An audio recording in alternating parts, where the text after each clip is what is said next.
Hi and welcome back to my channel for another art journaling video, and today I am creating a really simple page in the Dina Wakley media journal using the ARTEZA gouache paints. I have primed my page with aqua ground and here I'm adding some masking fluid.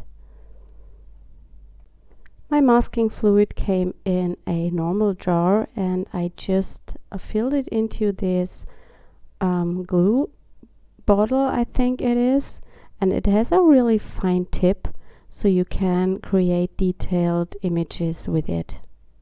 The masking fluid takes a while to dry and I let it sit overnight. I had already some of the paints in my palette that were dried out and I spritzed them with water and waited about 10 minutes or so, and then I can use them again. Normally I would recommend always use the gouache paints fresh from the tubes, but of course if you have some left you don't have to throw them away, you just can use them like a watercolor palette.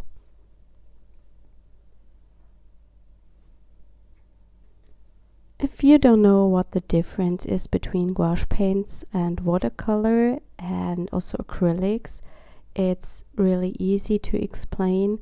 Gouache paints are a watercolor because they are water soluble when they are dry, but they are not as transparent as watercolors. They are normally very opaque and you can use them thinned down with water, and you can also use them directly from the tube on your page.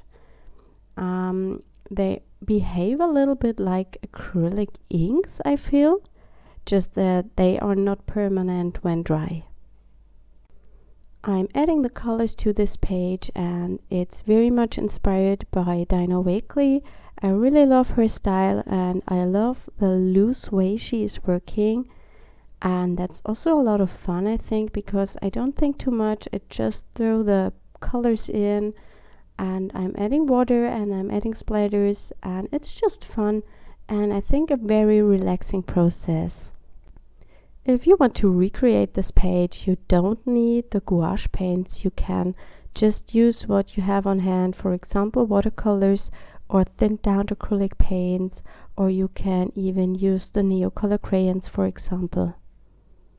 What I would always recommend in this journal is that you prime the pages, because when you work on the unprimed surface, the color sinks immediately into the paper. It's almost like fabric and it soaks it up, and then you have no room to play with the colors. If you're interested in some close-up images of my work, you will always find a link to my blog in the description box. If you like my video, please give it a thumbs up, and if you haven't already, please consider subscribing to my channel.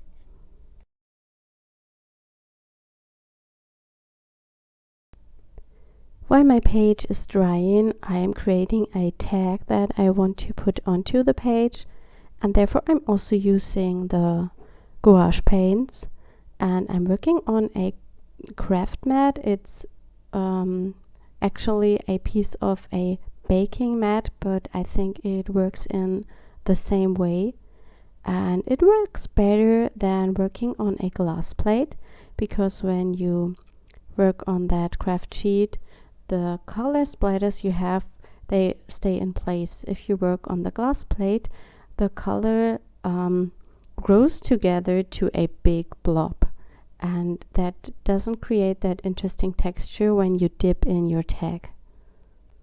I'm using different colors and I dry the tag from time to time with my heat tool to avoid getting mud.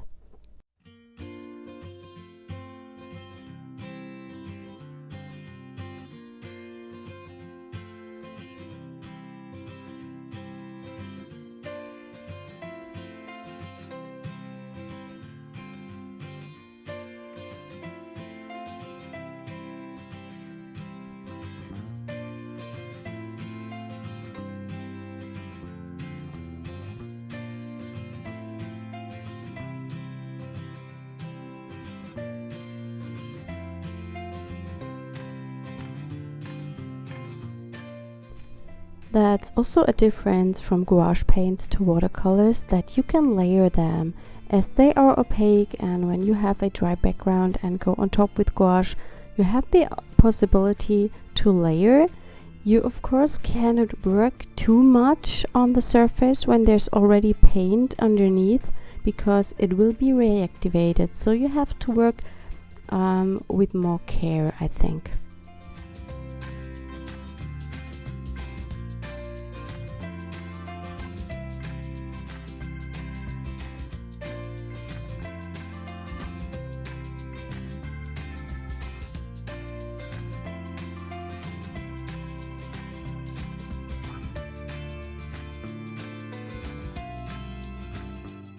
Here I'm adding some of that blue and violet to the tag, because I think it makes everything look more cohesive to have these colors on both parts, on the background and also on the tag.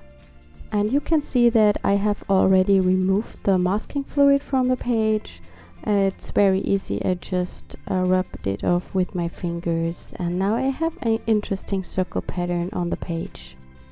If you don't have masking fluid, you can create almost the same effect using embossing powder.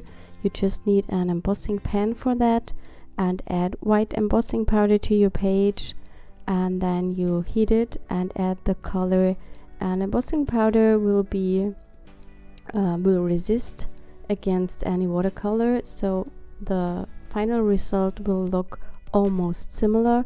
The only difference is that you then have more texture on the page. Talking about texture, I decided to add some more with a little bit of stamping, and here I'm using the Rubber Dance journal word stamps and just stamp them randomly to the page.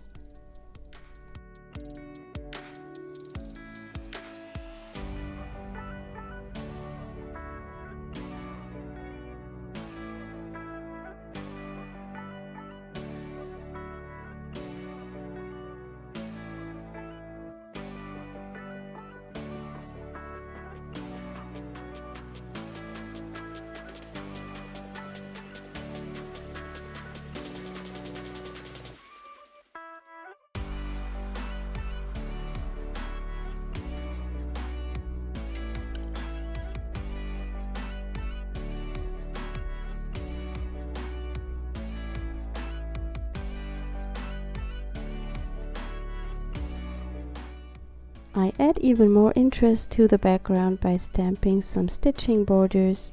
They come with the Rubber Dance Grungy Border stamp set, and here I'm bending the stamp a little so I get a curved stitching line.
I'm gluing my tag down, and I have also stamped 3 stars from the Grungy Stuff stamp set, and I believe I used a Memento dye ink for that with a purple that matches my background, and I've cut out the stars with a little white border around that creates more dimension, and I also used dimensional foam dots to adhere them to the page.